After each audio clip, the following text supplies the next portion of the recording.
Our next speaker is Philippe Terheggen, who is the Managing Director of Elsevier Journals, a board member of the Dutch PA and also of Crossref.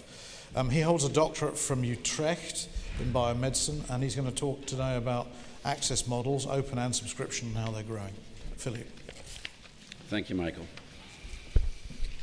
So it's actually quite nice to be here and listening to the presentations of Barend and Stuart and John. Actually, it feels how much of the thinking is getting towards a certain point and how much it feels connected. So the main point of my presentation will be maybe three things. So first of all, explore access options very briefly. Very briefly, I want to touch on some of the hurdles on specifically open access, which I think is important. And then I would like to step over the access models and actually say a few things about some future focus points. Maybe the word "the rise of the machines" will come up there as well.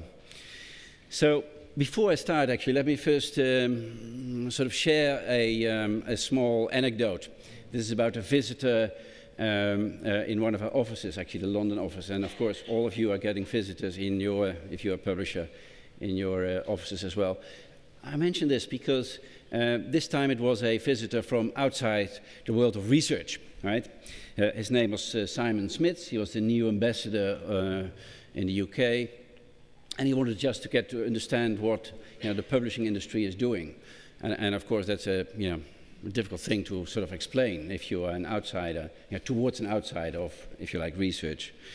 So I toured him around, Simon. I toured him around, and as it goes, you show the inevitable ping pong table and the coffee lounge and lots of people working very hard and chatting, etc. And then we came to a room which actually contains copies of the Lancet, all the way going from 1823. And it's a funny way that sort of seems to impress people, as it does me actually, because there's a lot of legacy there. And so we entered the room, and I climbed a sort of stair, and I picked up a very old volume, and and I stand there, and Simon was standing down. And I said, well, the funny thing now is, one of the things I could say about this industry is that I pointed to the other side of the room, where he also had lots of other volumes of the Lancet. And I said, well, you can travel from this one to that one, in less than a second. And actually, from that volume to any other part of literature in another second. And then I opened up a volume, and it opened up at I think it first opened up at an X-ray. Yeah, it's a medical publication. And I said, well, look, last couple of 100 years we have been producing either on print or digitally literally a photograph of an X-ray. As you can see, it's blurred. You cannot really use it. And at least right now, we give authors the option to publish it with real data. And you can, turn it around. You have the 3D visualization, and it's a point of analysis. And it gives a degree of authority or reusability, or even other forms of reuse. And so I opened up another one, and it shows a microscope slide. And I said sort of the same thing, right? Sort of for the last couple of 100 years, we published this as a photograph. Really, here's an example. You can't see a thing about it. But then right now, we publish it with the real underlying data, and the reader on screen can go to whatever number of times, up to 40 times magnification without losing resolution. So I looked to Simon, and this was my attempt to give him an introduction to our industry. And Simon was impressed. But before you think, this sounds like, okay, we arrived there, we are, before you think this sounds self-congratulatory, wait a little bit to what I say towards the end of this. So, I am leading the journal publishing group at Elsevier, My team is publishing over 2,500 journals. The one I mentioned, Cell Press is part of it, and many other journals. Also, for instance, the journal, Stuart, you mentioned, which was, and I was very pleased to hear that, the journal Cortex, which is a journal which apparently inspired you to take up that new way of innovation. As far as we're concerned, there is not any area in our current business we put question marks, whether and how we should do it differently. Sticking a little bit, few things on citations. First of all, we publish 16% of all articles, according to Scopus, in the world. I think personally that our editors, our reviewers, our authors, and my colleagues do an incredibly good job measured to the impact of the articles we publish. And for instance, our citation share is 25%. Our share in, if you take the articles which I think change the direction of research, medical research, technical research, scientific research, our citation there of top-cited articles is 28%. And again, that is something I should credit others for. But we are passionate about that impact. And the fact that we use citation is just a clumsy way of expressing that. There are many, many other ways to do that. Particularly in the clinical area, where clinical reference is typically not captured by any citation. And there are many other examples of that. Contrary to what some of us will hope, or others believe, the world's volume of subscription content is still growing. But also the world's volume of open access content is still growing.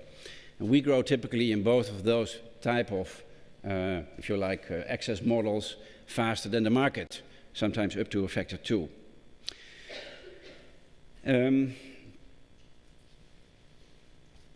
We rank, actually, come to talk about open access, we rank somewhere currently, and also that comes as a surprise, as a number 3 open access publisher, if we take a combined volume quality perspective. We're number 1 in green open access, we should be, and we deposit the largest volume of articles to the largest open access repository, PubMed Central.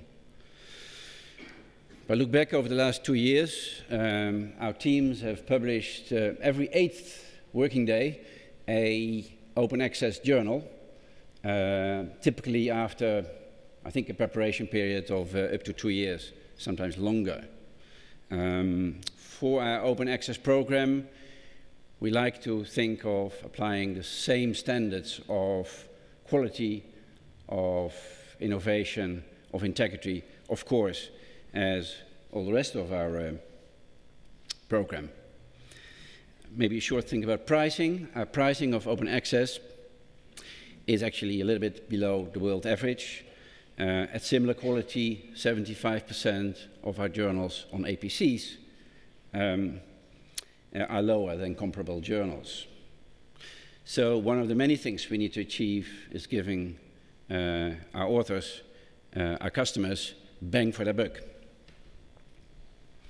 So perhaps so far for, if you like, introducing Elsevier as an open access publisher as part of our integrated identity. We like to think that we should be business model neutral. I'll come back to that. So last year, the world's share of open access was around 17% for all immediate forms of open access. So gold, hybrid, and I like the word diamond for a subsidized, sort of centrally paid open access. 17%. And that has gone up from maybe 11% in 2010 or so, 2011. So in conclusion, in the entire world, open access is of course on the rise. And why is it so attractive, you could ask, and why is the world going for it, and what's our position? So let me just say, for authors, of course, open access is providing a world audience directly, and not just to their peers, but of course also to the general public. And that cannot be overestimated how important that is. Although, at the same time, and I don't hesitate to share that, many authors individually seem to be motivated more about what their funders require than that they think very deeply about what is required and the benefits of open access. For research funders, open access is appealing because it has the, of course, clear perspective of open innovation and accountability to taxpayers who fund their research. Let's not forget that.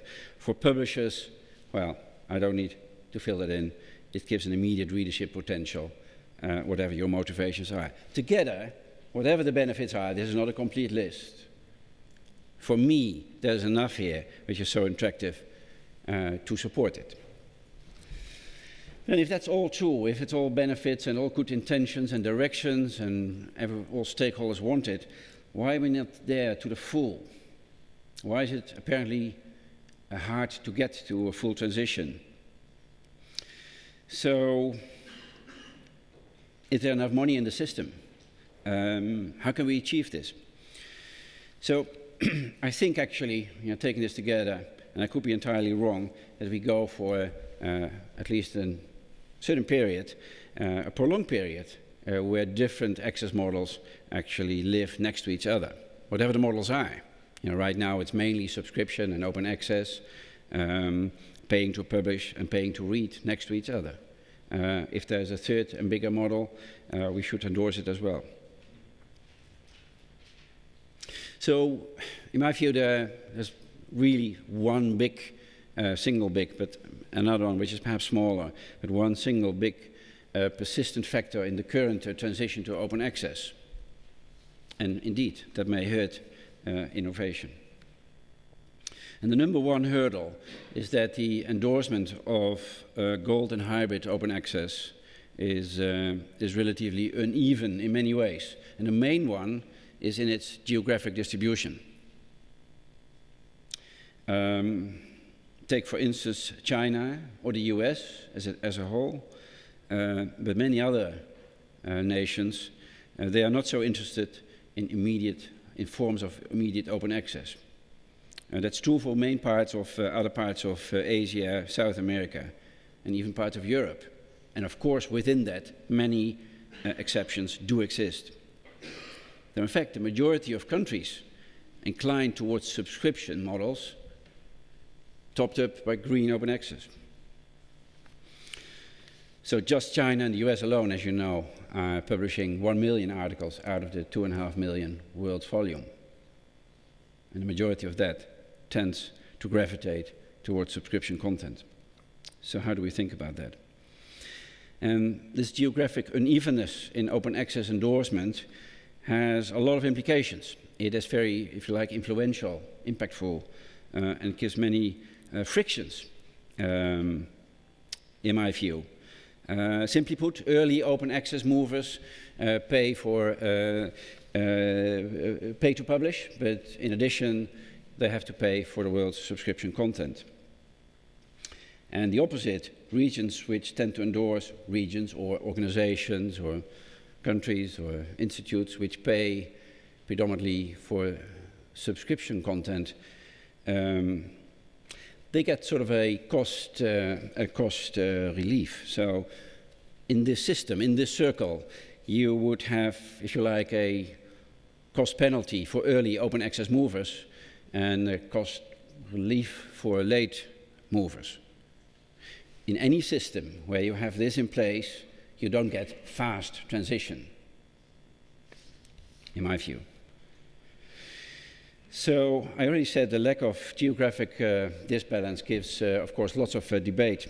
And causes also the discussion, who should pick up the bill, particularly for the open access movers. In my view, the burden should be distributed. But of course, there is frustration for the open access movers who actually face at least discussions around higher cost. As a consequence, actually, Myself and colleagues are often invited to knock on the doorsteps of governmental offices in maybe Beijing or Washington, and to convince policymakers to get rid of subscription content. We feel hesitant, I'm using an euphemism here, we feel a little bit hesitant to do so, not because we wouldn't have the contacts, but we feel that is not our role. And in spite of the kind invitation to do so, it would make sense only if you orchestrate that, and of course you cannot orchestrate this as an industry.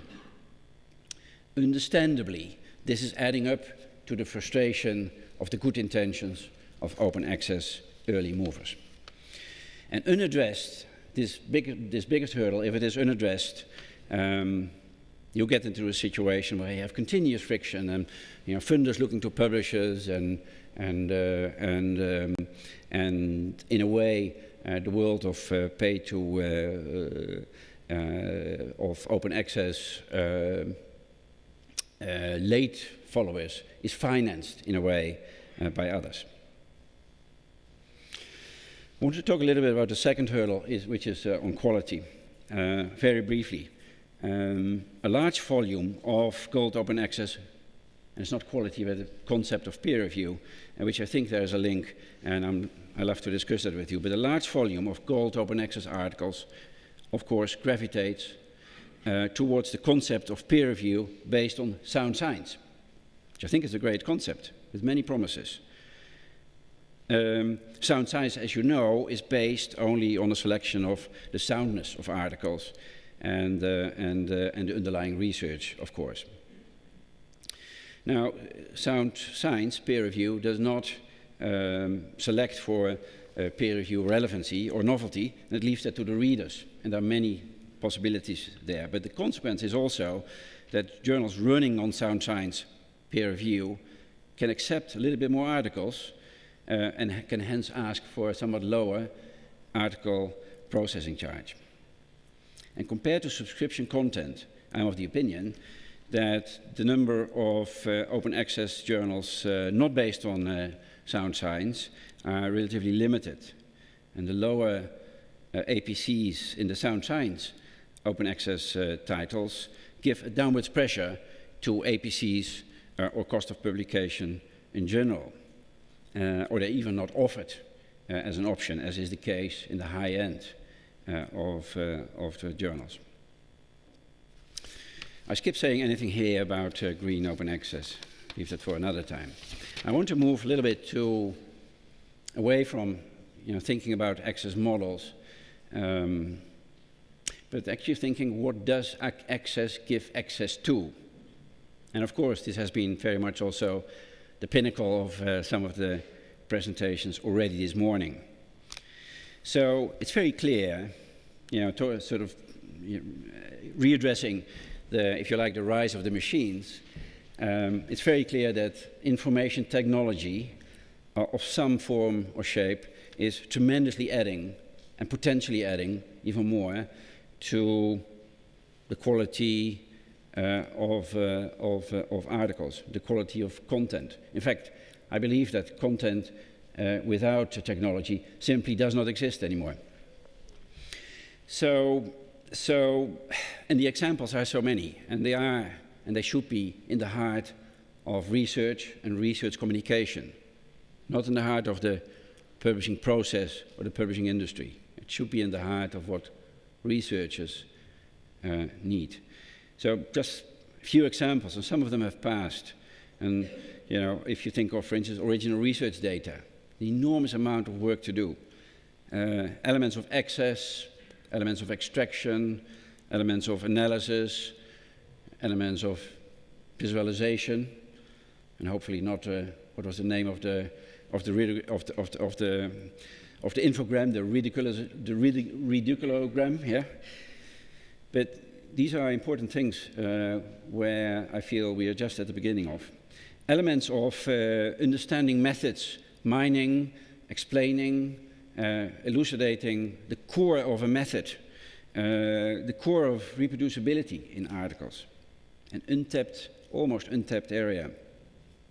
Elements of sharing, of course, of learning, of authoring, and not to forget, the important second role of, or maybe it's the first role of universities, education. Many, many tools which are simply currently not available, inadequate, sparsely available, whatever you want to fill it in. Visualization of a relationship between articles. It was mentioned already this morning, a great and incredibly important area. Just think of, if the most simple use case of the article I'm reading now versus you fill it in. Any article, maybe you cite it in the past, or any body of other articles you want to test. What are the ways to show the relationship? What are the ways to show the potential, the relevancy, and what is a digestible format in order to get that knowledge transfer, different than just reading an entire article of 10, 15, 20, 50 papers, sometimes, pages. So I think much of this is indeed saving time. And just think of the area of article recommendation, versus all the search and downloading of many PDFs. How much is wasted time? How much time can be saved if you get the right article just in front of you, whatever the use case is? So yes, some of this is about saving time, but some of this, and a lot of this, and I believe increasingly, this will be about doing things, offering things and tools to researchers which couldn't be done before, insights which couldn't be given before. Very important. So that was actually what I told Simon actually at the end, sort of a little bit after the tour. And I also said to him, well, Simon, before you think we'd like to impress you, we are not too sure whether, what we do now is sort of the T-Ford of information. And he said, yeah, T-Ford, I get that. He said, no, actually, I got to be honest with you. I think we are sort of in the Stonehenge of information, digital information. And he said, okay, well, you guys have work to do. And I said, well, thank you for encouraging us. Universities spend 1 to 2% of their budget on, say, journal information. And this serves, of course, education and research. Whether you think the 1 or 2% is large or small, it can best be spent on very good information. It's the best embedding of information technology, tools, analytics, whatever you have in that box for the other 98%. So let me close. Modernizing access models is, of course, exceptionally important. It's a hygiene factor. It's got to be done. But next to that, I would appeal to the information and research communities for a renewed focus on the destination of their journey, the dimension of content quality, integrity, and particularly the embedding of this content in very, very needed platform or article, whatever it will be, technology, deeply addressing the needs of the researcher. So this is our journey, and we hope and are making it together with and for researchers in all different areas, and together with the technology partners. So, Chairman, dear industry friends, I'm wishing you all the success with your journey, and thank you very much for listening. Thank you.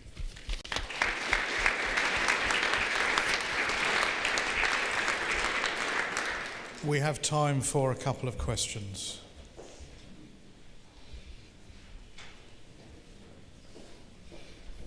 No? Obviously, we have one at the back.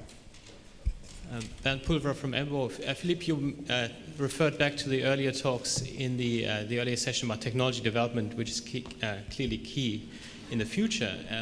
You also referred to the downward pressures of classical open access payment mechanisms. You referred to the 1 to 2% spent by universities on publication at the moment. How do you think the business model of open distribution of this information will evolve more specifically? Is this through article processing fees in a classical sense, or do you think there's going to be differential pricing of the various levels of the paper of the future? Will there be direct funding from funders or from research institutions for these extra elements we're talking about, which will be very expensive to develop? Yeah, that's a very good question. Actually, a question I almost cannot address. I would say more generally, it is very likely that that the changing needs of information, we see just some of it today, is going to need a completely different support and focus of the funding of it. Much of the discussion of whether you should pay APCs or whether subscription models very much belong to a current world where we are sort of, with 1 or almost 2 feet embedded in the sort of world of legacy. And we're going to leave that world of legacy at some point in time. I don't know the timing. And I think when we do so, there should be relevant models to fund this. A little bit more broader. At policymakers, there's almost a hesitance to go which direction. On the one hand, seeing maybe the journal article and saying, okay, the cost should be this or the model should be that. And often there's insufficient recognition of the rise of data. The enormous requirements of information technology and the type of investments which are being made or which are required. So, actually, Bernd, I don't have a short answer to this. Again, most of our focus is on the classical legacy world, and there's so much friction there that a discussion here wouldn't be sort of satisfactory to this. Going forward, it's a big part of the puzzle which we have to solve. How is it funded? How do we get policymakers and politicians so far that they truly understand the unlocked potential of information? Yeah. Great. I think given that we are all of us starting to think about lunch, we need to move on. So thank you once again to Philippe.